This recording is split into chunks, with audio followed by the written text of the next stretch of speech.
일단 그 정관계 로비 의혹이 많았잖아요. 뭐 골프채 50억 골프채, 맞아요. 예, 그 부분에 대해서 그 법제사법위에서 국정감사 7월 3일날 2014년도 7월 3일날 있었던 그 법제사법위에서 물어봤어요. 당시 황교안 법무부 장관한테. 그러니까 법무부 장관이 뭐라 하냐면 그 정치인이 연루돼 있다는 얘기는 지금까지 자기는 한 번도 듣지를 못했다고.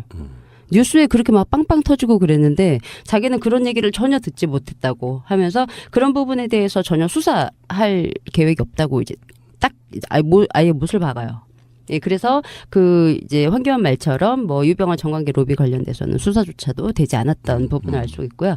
하나 좀 어이없는 게 2014년도 7월 9일날 그 세월호 국정조사예요. 여기서 이제 권성동 의원이 뭐라고 하냐면 유병헌은 검거를 이제 오랫동안 못 하고 있었잖아요. 근데 검경 그 인력을 동원해서 그때 군대까지 동원을 했는데 그럼에도 불구하고 왜 그 구속을 못 하는데 그 이유가 혹시 어디 있다고 생각하냐고 물어봐요. 이제 법무부 황교안 장관 그 황교안 법무부 장관한테. 그러니까 그 황교안이 뭐라고 하냐면 위원님께서도 잘 아시다시피 사실은 우리가 감청 방법을 제대로 원활하게 사용하기 어려운 그런 수사 방법상의 문제가 있고 또 이 경우에는 종래의 도피범들과 달리 유병헌을 도와주는 많은 조력자들이 있습니다. 그러니까 조력자들이 많고 휴대폰 감청을 못해서 지금 유병헌을 못 잡고 있다는 얘기를 해요. 그러니까 권성동 의원이 검찰이 이제 검거하지 못하는 원인 중에 제일 큰 원인이 휴대폰에 대한 감청법이 없기 때문이라고. 하면서 유병헌이나 뭐 유병헌 그 도피 행각을 돕는 그 주위의 조력자들 휴대폰 감청이 가능했다면 벌써 유병헌 검거했을 거라고 하면서 국회에서 이런 뭐 큰 사고가 터지거나 아니면 뭐 중대 범죄, 살인 뭐 유괴 이런 게 이제 일어날 경우에 사람들 검거를 좀 쉽게 하기 위해서 휴대폰 감청법을 꼭 통과를 시켜줘야겠다고 권성동 의원이 얘기를 합니다. 그러니까 황교안이 뭐라고 하냐면 수사의 효율성 또는 뭐 신속한 검거를 위해서 휴대폰에 대한 감청이 꼭 필요하다고. 그래서 이 부분이 꼭 해결이 됐으면 좋겠다고 얘기를 해요. 감청이 안 돼서 유병헌을 못 잡았다고 얘기를 하는 게 이게 말이 되나요? 근데 기억하시겠지만 그때 왜 뭐 송치제 치고 가거나 그러면 내비게이션 그 휴대폰까지 다 했잖아요. 예, 그리고 뭐 유대균이 뭐 서초구 언남초등학교에 왔다 갔다 한다는 얘기를 듣고 또 언남초등학교를 친 뭐 내비게이션이나 이런 걸 3개월 동안 다 조사를 했어요. 그러니까 굳이 이게 아니더라도 해가지고 다 예, 조사를 했거든. 뭐 송치골 가든 송치제 휴게소 해서 한참 시끄러웠던 적이 있었는데 자기들은 뒤에서 이제 스마트폰이나 내비게이션 같은 거 다 감청하고 확인할 거 다 확인하고 난 다음에 일어난 국정조사였는데 이렇게 얘기를 하는 거예요. 감청이 지금 안 돼서 유병헌을 잡을 수가 없다고. 그런 얘기를 해서 좀 어이가 없어서 말씀을 드리는 거고요. 예, 그다음에 이제 그 부산지검의 한국 성급 비리 관련돼서 특별수사팀이 구성이 돼요. 이게 이제 2014년도 4월 24일인데, 이게 이제 세월호 그 증개축 과정에서 선박검사를 부실하게 한 그 한국 성급 목포 지부 선체검사원 전모 씨가 이제 구속이 되는데, 현재는 이제 그 대법원 확정이 난 건 아니고 2심까지 진행이 된 상태예요. 2심까지 무죄가 났어요. 네, 무죄가 이제 난 상태고, 근데 이제 1심 재판부가 요거는 이제 한겨레 그 2015년도 10월 21일 기사 내용을 보면 1심 재판부는 세월호 검사원 전 씨에게 무죄를 선고했다. 이제 한국 성급의 사실 조회서와 직원 법정 증언 그리고 탄원서가 가장 큰 영향을 미쳤다고 얘기를 해요. 그러니까 이게 내용이 뭐냐면 한국 성급 회장이 자기 명의로 탄원서를 제출을 해요. 이 사람에 대한 주지 말라고. 업무방해 그 피해자가 더 큰 문제는 뭐냐면 이 그 검찰이 이게 보통 이제 선박 검사를 제대로 하지 않아서 지금 세월호가 뭐 보건성이 약하고 뭐 이런 이제 원인으로 밝혀졌잖아요. 검찰이 밝혀내기를. 그러면 선박 검사가 잘못됐다라고 하면 이건 업무상 과실치사가 돼야 되는데 그럼 상대편이 한국 성급이 아니고 이제 세월호 예를 들어서 뭐 유가족이 된다거나 아니면은 그렇게 이제 그 돼야 되는데 업무방해 피해자가 그러니까 그 선박 그 검사를 제대로 안 한 거에 대한 피해자가 세월호 유가족이 아니고 한국 성급으로 기소를 했어요. 얘가 검사를 잘못해서 피해를 한국 성급이 입었다. 라고 해서 기소를 할 때, 한국 성급이 피해자로 기소를 했어요. 예, 그렇게 해서 피해자가 한국 성급으로. 근데 그러니까 이 한국 성급 회장이 내가 피해자야. 근데 나는 얘 처벌을 원치 않아. 그리고 탄원서를 넣은 거예요. 근데 그 이야기 나온 김에 그렇게 하면 지금 우리가 이야기 핵심 중에 하나가 유병헌 회장이잖아요. 네. 근데 유병헌 회장에 대한 우리가 그 이야기 했었잖아요. 이 양반은 사실 세월호 사건도 처벌받을 일이 없다. 이거는 법적으로 그냥 우리가 억지 주장하는 게 아니라 네.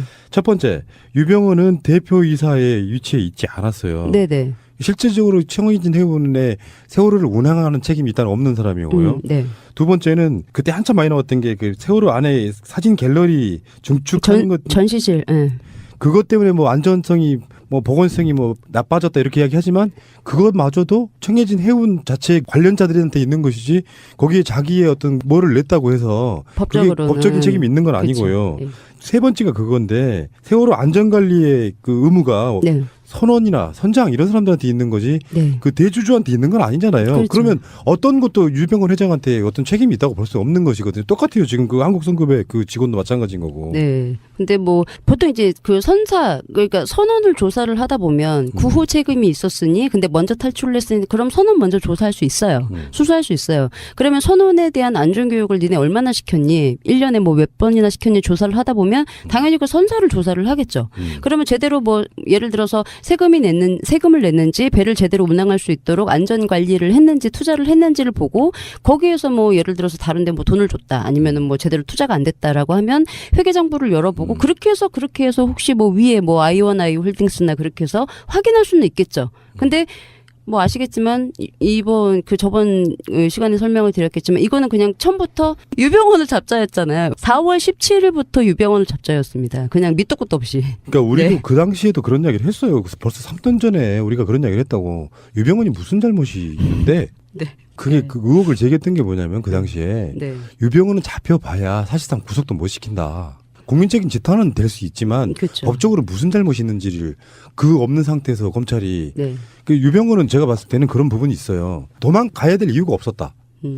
네. 털어야지 그걸 도망간다고 어디로 도망가요 그 사람이. 자기가 갖고 있는 재산이라는 게 있는데. 네, 그렇죠. 그러면 누군가에 의해서 사실상 잡혀있는 상태로 도망가는 것처럼 꾸며졌을 가능성이 있다는 거예요. 예를 들어서 보지도 않았는데 누군가의 무슨 블랙용어 같은 사람들이 와서 누구누구 봤다더라 이런 소문 퍼뜨리면 마치 우리들은 보도상으로 유병헌은 계속 도망다니고 있고 검찰이나 경찰은 그를 찾으러 가는 모양새가 될 수도 있다는 거죠. 네네. 그러니까 처음에 이해가 안 갔던 게 그거였어요. 그러니까 예를 들어서 회장이라고 쳐요.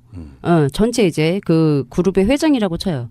그 재산이 없는 거는 아니잖아요. 그러면 어느 회장의 배가 침몰이 됐다고 해서 그 보통은 엄청나게 빵빵한 변호사를 사서 재판을 하죠. 이렇게 도망가서 자살하는 재벌 총수가 어디 있겠어요. 맞습니다. 예, 저는 그게 너무 이해가 처음에 이 주인이라고 하면 아니 그러면은 정관예우와는 판사나 뭐 이런 검찰총장 출신의 변호사들 빠방하게 해서 다 재판한단 말이에요. 그리고 재판 뭐 3심까지 끌어서 다 보통 무죄 받죠. 뭐 감옥에 들어가봤자 몇 개월밖에 더 있겠어요. 근데 갑자기 도망을 막 하더니 자살했대요. 그러니까 미디어에 의해서 또는 국가 공권력에 의해서 어떻게 뭔가 이미지가 왜곡될 수가 있냐면은 삼성 그룹 내에서 공사를 하다가 대형 사고가 났다고 쳐요. 그러면 이건희 잡으러 갑니까? 아니잖아요. 그러니까요. 똑같은 상황인 거예요, 그게. 네, 그러니까요. 계속 하시죠. 네네. 그래서 그런데 이제 피해자가 한국 성급으로 해서 기소를 했다는 거 검찰이. 근데 이제 그 피해자인 한국 성급이 이 한국 성급 그 선체검사원에 대해서 죄를 주지 말라고 이제 탄원서를 회장 이름으로 내고 직원들도 이제 증언을 굉장히 많이 했대요. 한국 성급 직원들이. 탄원서 일부 내용을 좀 요약을 해보면 이거 읽으면서 전 좀 화가 났는데 일단 내용을 좀 말씀을 드리면 언론 등에 의해 낙인된 세월호 전복 사고의 주범이라는 오명에 상당한 자기네들 박탈감에 빠져 있대요. 한국 성급 직원들이. 네, 그러나 검찰 수사 결과 한국 성급의 선체 검사는 세월호 전복에 직접적인 인과관계가 없는 것으로 밝혀졌고 알 수 없죠 이건. 선체 조사를 안 했는데 어떻게 알죠? 근데 초기 언론 보도에는 거의 대부분 선박에 대해서 이 초기 언론에서 뭐 선박에 문제가 있었다 이런 부분이 나온 거는 다 선박에 대해서 선박에 대해서 알지 못해서 무지에서 비롯된 것이다 하면서 우리가 아무런 문제가 없다는 것은 아니지만 검사원이 이게 너무 웃겨. 검사원이 제조 후 등록 검사 때 확인해야 할 항목이 검사 항목이 최소 300개 이상이래요. 요 300개에서 세월호에 대한 정기 검사 때 수많은 검사 중 일부 실수를 했을지는 모르겠다. 그리하여 인간이다 보니 선박 검사를 수행하면서 실수를 범할 수 있다고 생각을 하지만 한국 성급 검사원들은 재판 결과 그 생각을 하면서 재판 결과를 지금 숨지기면서 지켜보고 있대요. 그러니까 어쩔 수 인간이니까 실수할 수 있잖아라는 거죠. 네, 그래서 300개 최소 300개 이상이다. 그러니까는 한 명이서 검사할 수 있는 항목이 너무 많으니 실수할 수 있다. 그러면서 자기네들은 이 언론에서 자기네들 비난하는 것 때문에 박탈감을 느끼고 있대요. 그래서 지금 2심까지 무죄해놨어요. 증개축 자체가 사실은 불법이 아니었잖아요. 자기들이 증개축할 때 있어서 허가라든지 검사라든지 하는 것들에 대해서는 뭔가 그 사람들이 실수를 할까 이런 게 있을 수 있었지만 네. 사실은 세월호 자체가 불법 증개축 된 게 아니라 합법적으로 한 거예요. 그게. 네. 그것도 확실히 짚고 넘어가야 된다고 예. 봅니다. 예. 이유가 혹시 어디 있다고 생각하냐고 물어봐요. 이제 법무부 황교안 장관, 그 황교안 법무부 장관한테. 그러니까 그 황교안이 뭐라고 하냐면, 위원님께서도 잘 아시다시피 사실은 우리가 감청 방법을 제대로 원활하게 사용하기 어려운 그런 수사 방법상의 문제가 있고, 또 이 경우에는 종래의 도피범들과 달리 유병원을 도와주는 많은 조력자들이 있습니다. 그러니까 조력자들이 많고 휴대폰 감청을 못해서 지금 유병원을 못 잡고 있다는 얘기를 해요. 그러니까 권성동 의원이 검찰이 이제 검거하지 못하는 원인 중에 제일 큰 원인이 휴대폰에 대한 감청법이 없기 때문이라고 하면서, 유병원이나 뭐 유병원 그 도피 행각을 돕는 그 주위의 조력자들 휴대폰 감청이 가능했다면 벌써 유병원 검거했을 거라고 하면서, 국회에서 이런 뭐 큰 사고가 터지거나 아니면 뭐 중대 범죄, 살인 뭐 유괴 이런 게 이제 일어날 경우에 사람들 검거를 좀 쉽게 하기 위해서 휴대폰 감청법을 꼭 통과를 시켜줘야겠다고 권성동 의원이 얘기를 합니다. 그러니까 황교안이 뭐라고 하냐면, 수사의 효율성 또는 뭐 신속한 검거를 위해서 휴대폰에 대한 감청이 꼭 필요하다고. 그래서 이 부분이 꼭 해결이 됐으면 좋겠다고 얘기를 해요. 감청이 안 돼서 유병을 못 잡았다고 얘기를 하는 게 이게 말이 되나요? 근데 기억하시겠지만 그때 왜 뭐 송치제 치고 가거나 그러면 내비게이션 그 휴대폰까지 다 했잖아요.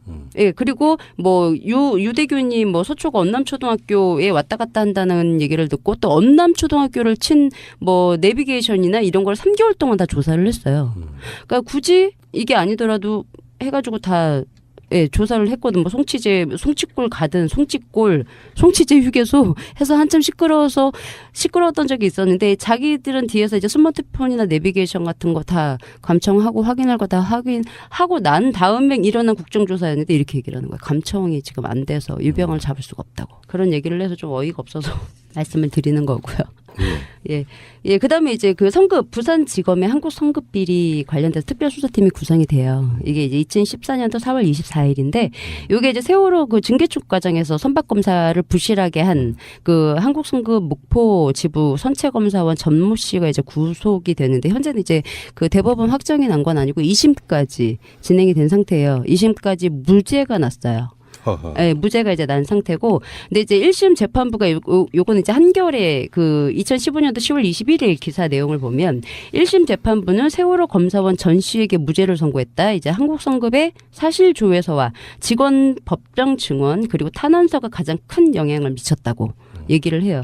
그러니까 이게 내용이 뭐냐면, 한국 성급 회장이 자기 명의로 탄원서를 제출을 해요. 이 사람에 대한 주지 말라고. 업무방해 그 피해자가 더 큰 문제는 뭐냐면, 이 그 검찰이 이게 일단 그 정관계 로비 의혹이 많았잖아요. 뭐 골프채 50억 골프채, 맞아요. 예, 그 부분에 대해서 그 법제사법위에서 국정감사 7월 3일날 2014년도 7월 3일날 있었던 그 법제사법위에서 물어봤어요. 당시 황교안 법무부 장관한테. 그러니까 법무부 장관이 뭐라 하냐면, 그 정치인이 연루돼 있다는 얘기는 지금까지 자기는 한 번도 듣지를 못했다고. 뉴스에 그렇게 막 빵빵 터지고 그랬는데 자기는 그런 얘기를 전혀 듣지 못했다고 하면서, 그런 부분에 대해서 전혀 수사할 계획이 없다고 이제 딱 아예 못을 박아요. 예, 그래서 그 이제 황교안 말처럼 뭐 유병헌 정관계 로비 관련돼서는 수사조차도 되지 않았던 부분을 알 수 있고요.